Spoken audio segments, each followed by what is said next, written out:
All right, line 3 is a different note. So we were playing a G on the trumpet, and now we're playing an F. Many of you were playing an F before, and now you're playing an E flat.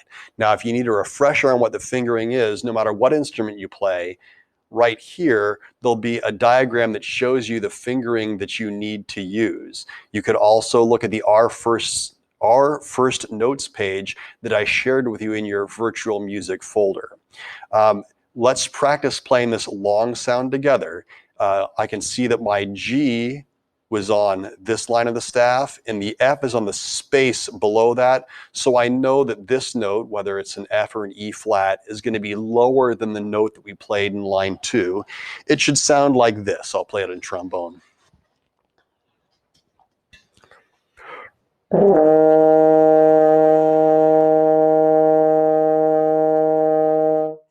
Practice playing with me. We'll breathe in, hold a long tone. We'll breathe in again and hold a long tone.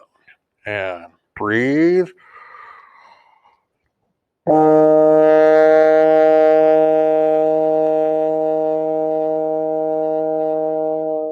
Breathe.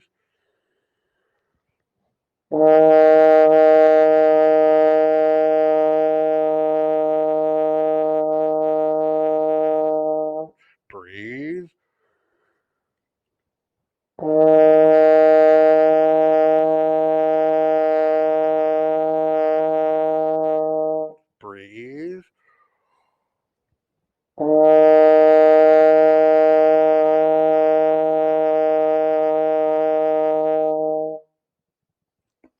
Now again, if you play trumpet or trombone or tuba, it's possible you'll push down the right fingering or use the right slide position, but get a note that's too low.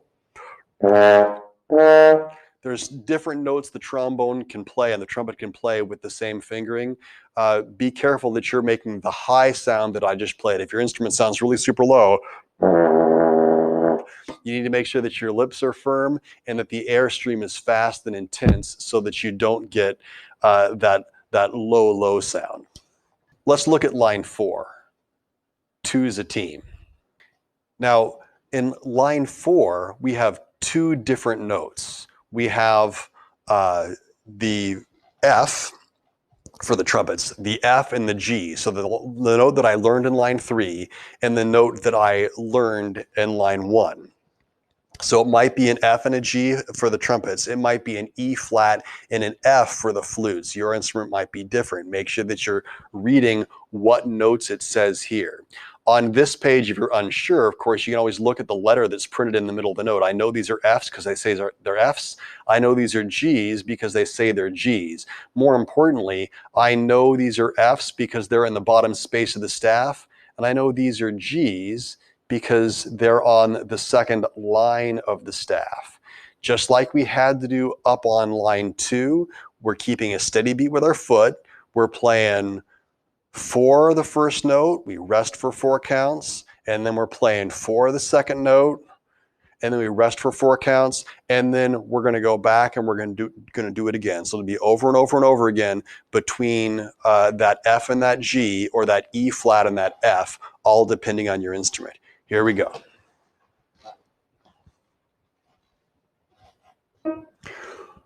Ready, and 1, 2, 3, play.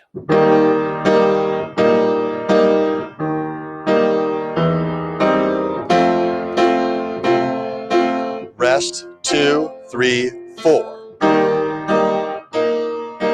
Rest, 2, 3, 4.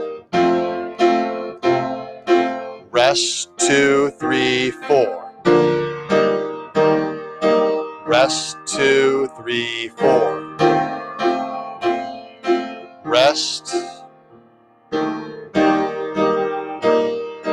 Rest, 2, 3, 4. And stop. Now again, you can play this as many times as you need to. The key to listen for is that your E flat and your F sound like different notes, or your F and your G sound like different notes, and that the note that you have in this measure is higher than the note that you have in that measure there. make sure you're using your tongue to start the note each time.